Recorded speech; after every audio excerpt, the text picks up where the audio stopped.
Here's the continuation of reading of page 319 to 325. Okay, the orchestra, said Timocrates, following his gaze, where the chorus members sing and dance and comment on the action. When I was in the chorus, I stood right there. He set down the basket and pointed, peering down as if expecting to recognize one of his own footprints.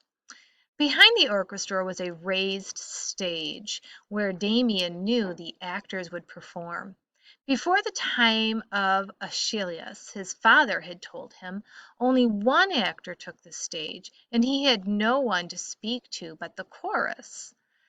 Aeschylus was the first to put two actors on stage together, where they could share news, discuss the situation, even argue.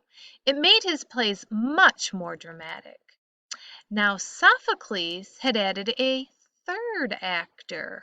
Where would it end? Soon the stage would be as crowded with actors as the orchestra was with chorus members.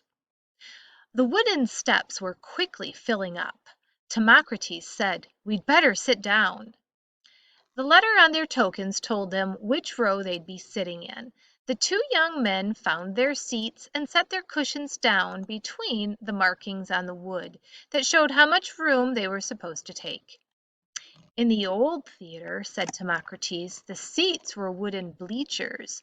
Then one day the bleachers collapsed right in the middle of a performance. He glanced down at the center of the orchestra, where an altar sat garlanded with flowers for the occasion. Maybe Dionysus didn't like the play. Damien shifted in his seat uneasily.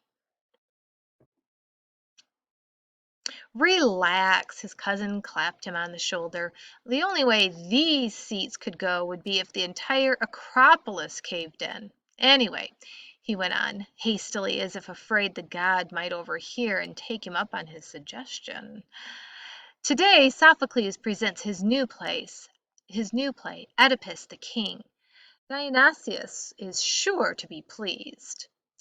The sun had risen now, and the giant amphitheater was packed with excited spectators.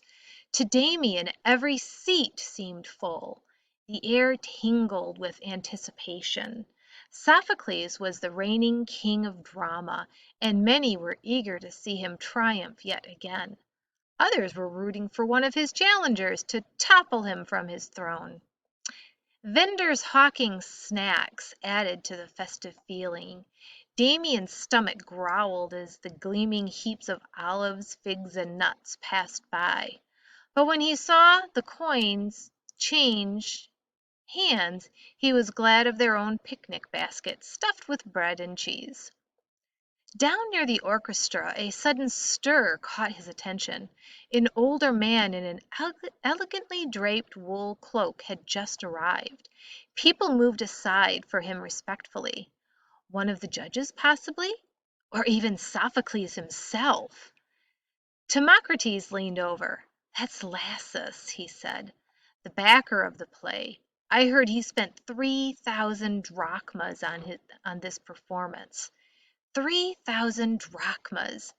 Damien could hardly imagine so many silver coins. His family could live for years on that much money. The wealthy patron took his seat directly in front of the orchestra. "I wish we could sit so close," said Damien. Their seats were far up and back, and he wondered how much they would see and hear. "Don't worry," said Timocrates. "We won't miss a thing. The big masks make it easy to tell the characters apart, and the actors make their voices boom out to the farthest rows. The shape of the theater helps, too." He would have gone on, but the play was starting. A masked actor walked out onto the stage, carrying a spear. On his head he wore a crown. "Oedipus," whispered Timocrates. As the doomed hero began to speak his verses, his deep voice flowing out to the waiting audience, once again Damien shivered. He leaned forward, intent, breathless, no longer aware of his cousin next to him or the crowd around him. The world of Athens vanished as Damien lost himself in the world of the play. And that's the end of the reading for pages 319 to 325.